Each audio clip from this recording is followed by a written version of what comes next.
Welcome to Khyati connects. నేను మీ విద్య.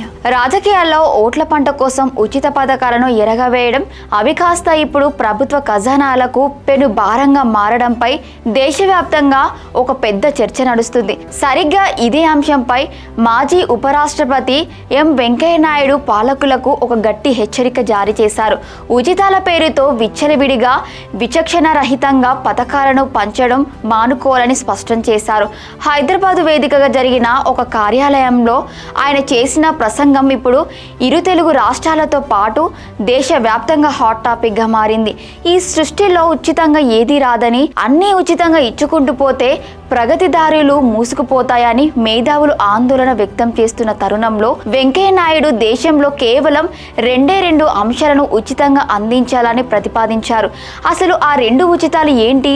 విచక్షణ రహిత పథకాల వల్ల రాష్ట్రాలు ఎదుర్కొంటున్న ఆర్థిక సంక్షోభం ఎలాంటిదో ఈ వీడియోలో చూద్దాం.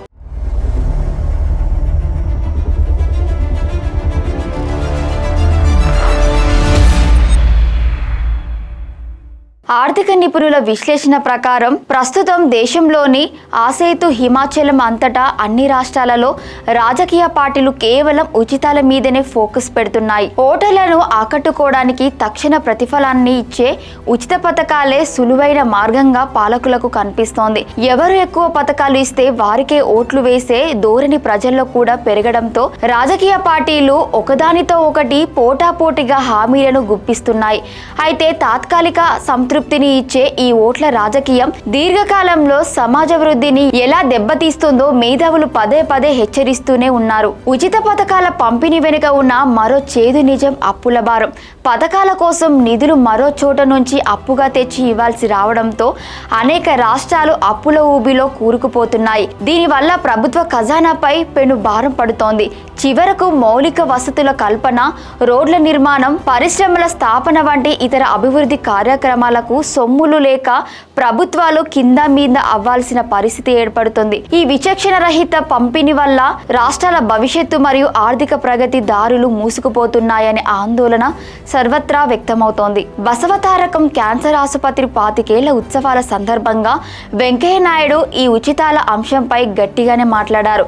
ఉచితాల పేరుతో విచ్చలవిడిగా పథకాలను పంచడం మానుకోవాలని పాలకులకు సూచించారు. మితిమీరిన ఉచితాలు ఎప్పటికైనా అరుచితాలుగా మారిపోతాయని ఆయన వ్యాఖ్యానించడం విశేషం.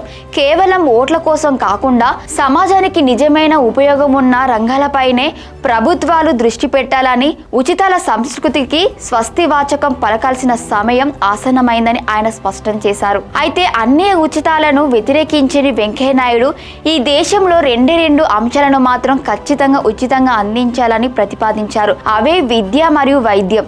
ఈ రెండింటిని గనుక ప్రజలకు ఉచితంగా అందిస్తే సామాన్య పేద కుటుంబాలు ఎంతగానో లాభపడతాయని, వాటి ద్వారానే సమాజం నిజమైన వృద్ధిని సాధిస్తుందని ఆయన స్పష్టం చేశారు. ముఖ్యంగా క్యాన్సర్ నిర్ధారణ పరీక్షలను దేశవ్యాప్తంగా ప్రతి ఒక్కరికి ప్రభుత్వాలు ఉచితంగా అందించేలా చర్యలు తీసుకోవాలని డిమాండ్ చేశారు.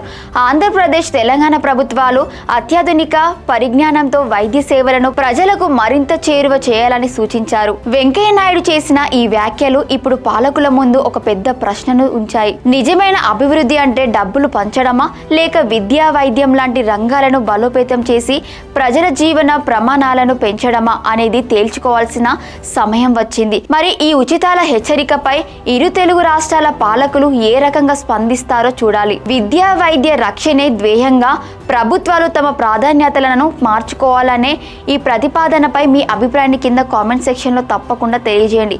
మరిన్ని తాజా పబ్లిక్ పాలసీ మరియు పొలిటికల్ అనాలిసిస్ కోసం చూస్తూనే ఉండండి. Thank you for watching Khyati connects.